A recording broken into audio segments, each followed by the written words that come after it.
Hi, Mom. You were in the hospital for malnutrition. Weren't you eating properly? I've been sending you money. Yeah, thank you for that. But 60 cents. You know the fee costs more than that, so don't worry about it. 60 cents? What do you mean? I'm broke and I've been living a frugal life, cutting down on food and utility expenses. Eventually, I collapsed from malnutrition.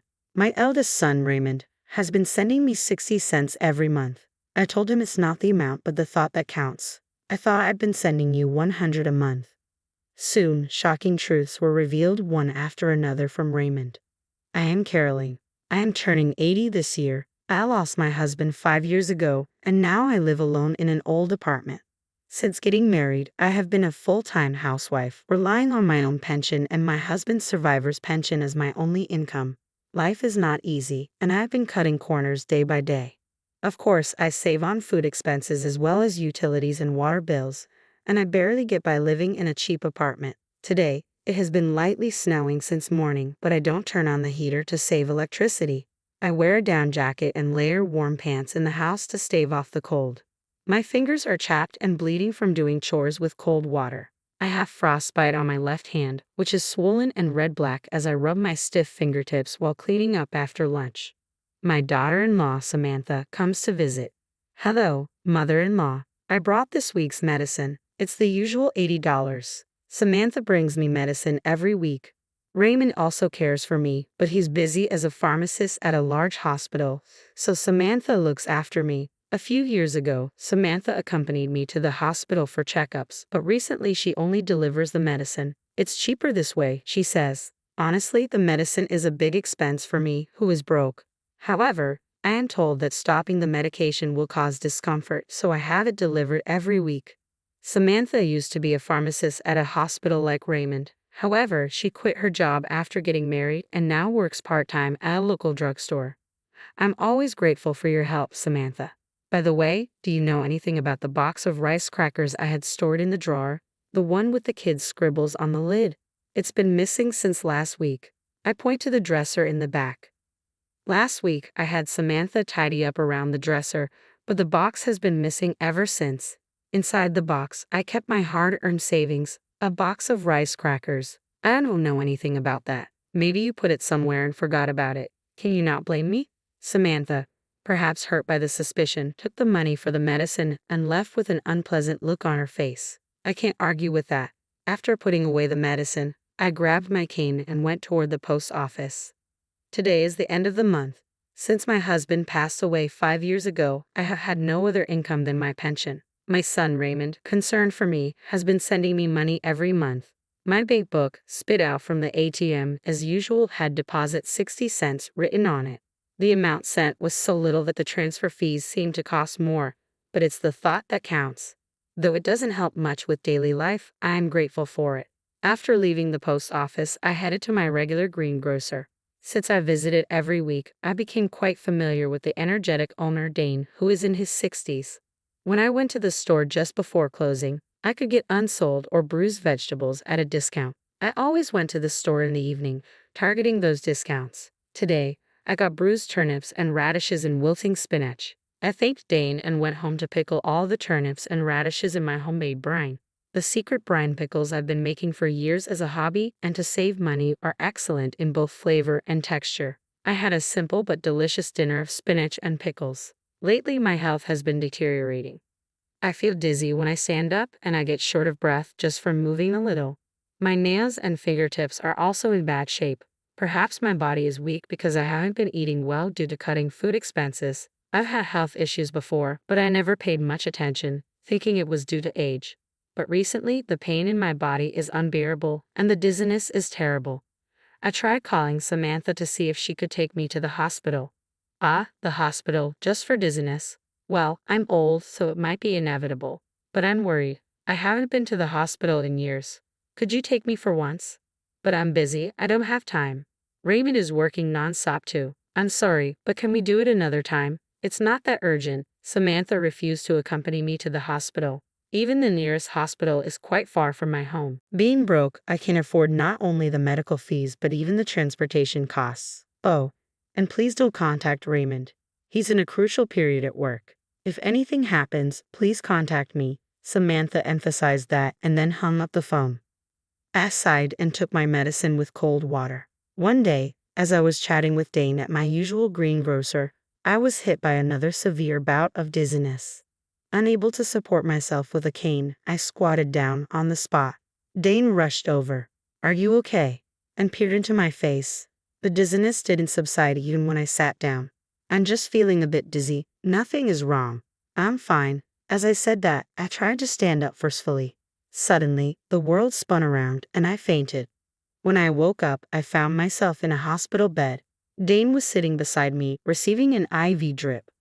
I heard the story from Dane. Apparently, after I collapsed at the greengrocer's, he called an ambulance for me. I had slept all night since being brought to the hospital, and it was already bright outside. The doctor explained that I had anemia due to severe malnutrition. Unbeknownst to me, my bones had become hollow, and my body was in a more serious condition than I thought. I was worried about the treatment costs and wanted to leave early, but the doctor told me I had to be hospitalized for a week. "Caroline, I always tell you to eat properly. I was shocked when you suddenly collapsed." Dane had always been concerned about my health. "Sorry for making you worry, but I don't have any money."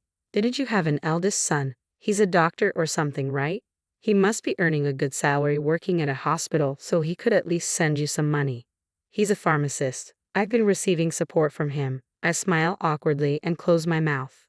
"I receive a monthly allowance from Raymond, but it's too small to help with my living expenses.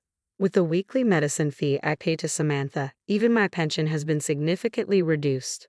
Dane says I should get more money, but I'm hesitant to accept money earned by others, even if they're family. However, what worries me now is the hospitalization cost. With my barely getting by lifestyle, I can't imagine affording such high medical bills. Also, I'm concerned about my precious rice brine pickles. If I don't stir them every 3 days, they'll go bad.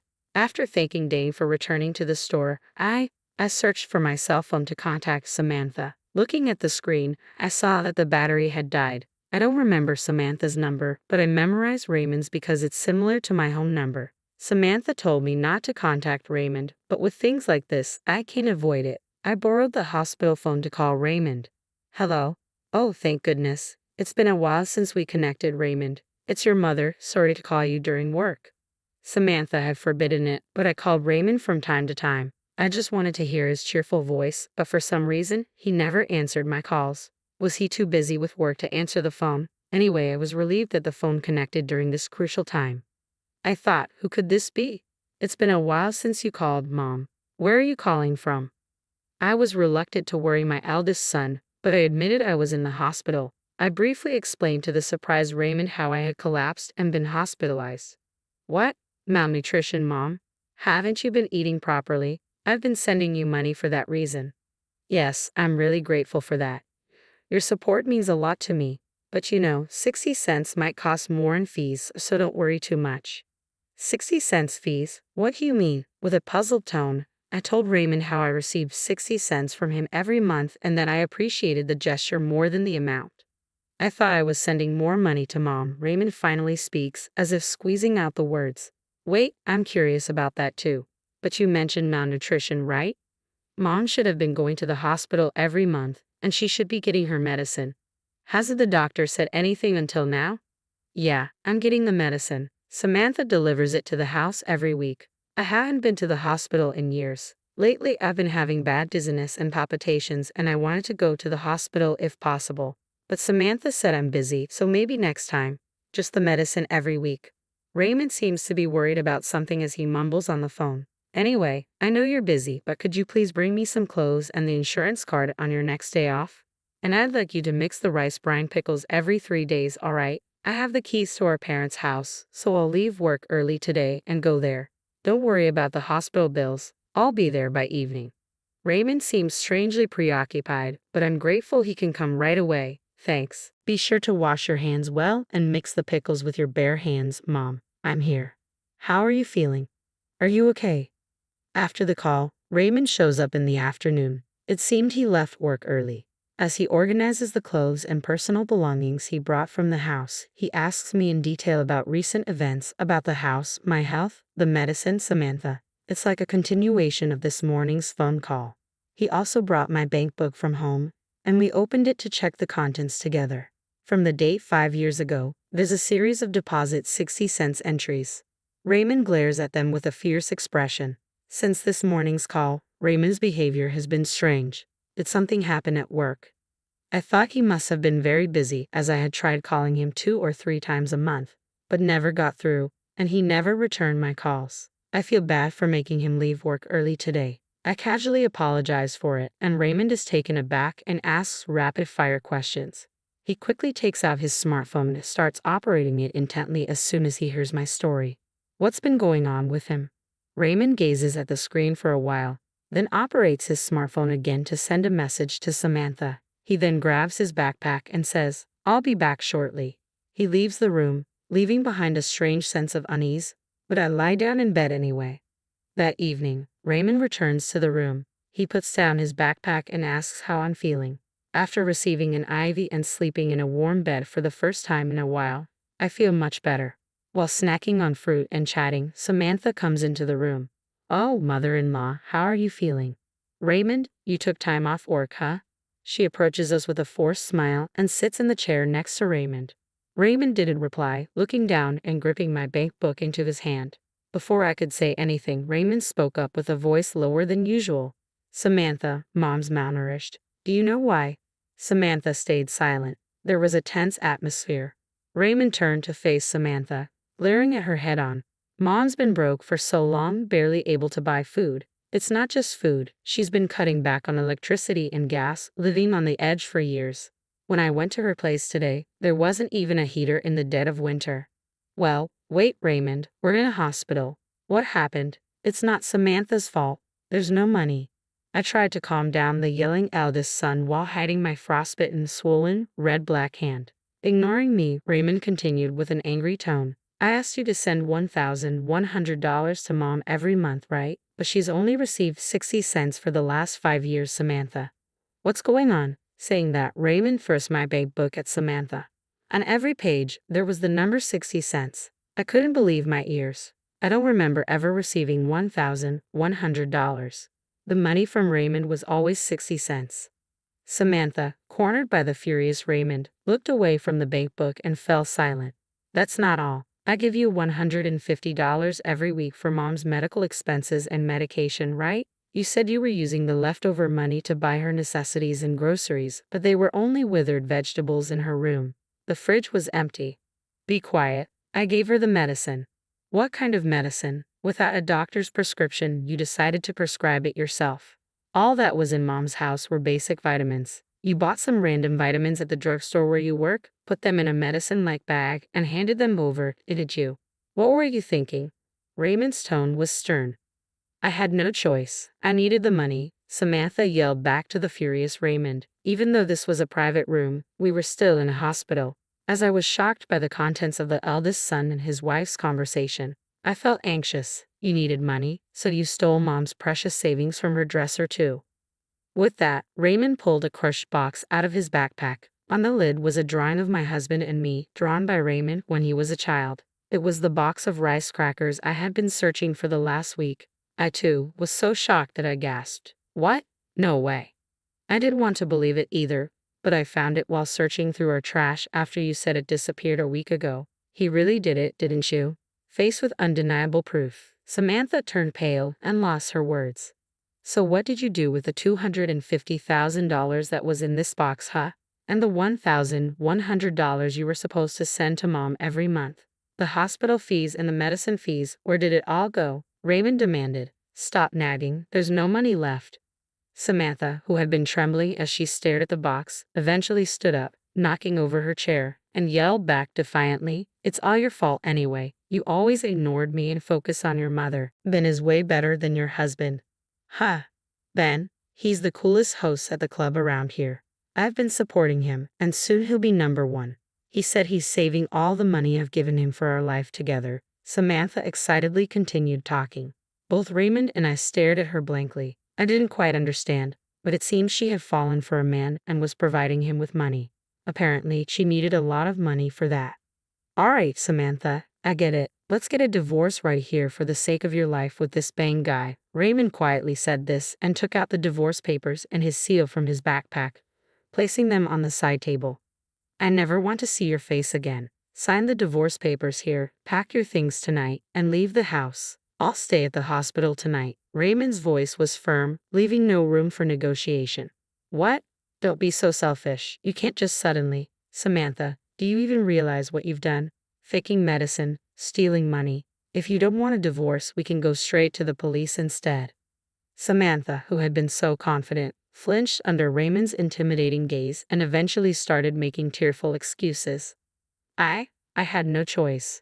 My part-time job wasn't enough. I took a little from the money you sent and the medicine fees, but I know it was wrong. Besides, neither you nor your mother noticed for years, right? You both share some responsibility. Enough. I don't know when you did it, but you went through my phone and blocked Mom's number. You even told her not to contact me, didn't you? You deliberately kept us apart and exploited her without getting caught. Raymond's anger was palpable as he slammed the divorce papers on a table with his fist. Samantha flinched. Anyway, Samantha, this is goodbye. I'll make sure you pay back every penny you've taken from us. Remember that. If you don't, we're going to the police. Raymond's voice was resolute. Finally realizing the gravity of her actions, Samantha couldn't say anything and signed the divorce papers with tears in her eyes. Samantha left the house that night, as Raymond had told her to, almost like she was running away.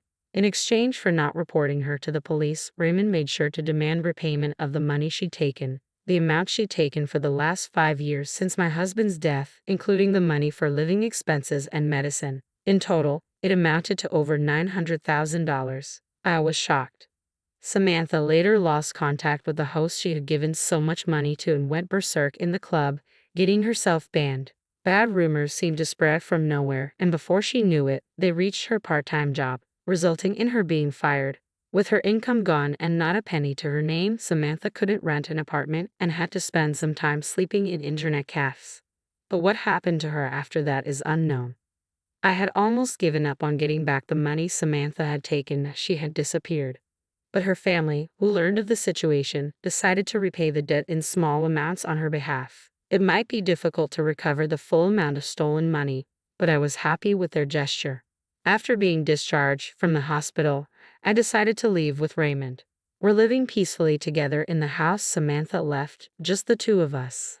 I had been forced to live a difficult life, being exploited by Samantha, but now, in our warm, comfortable home, I'm eating well, and my health has improved.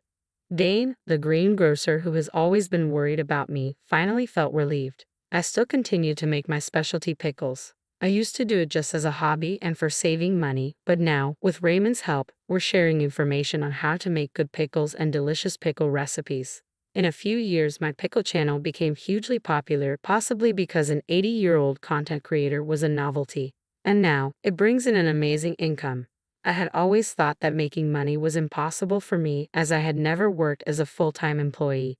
But even I can be useful to others. More than earning money, I've come to know the happiness of bringing joy to others and now live a fulfilling life every day.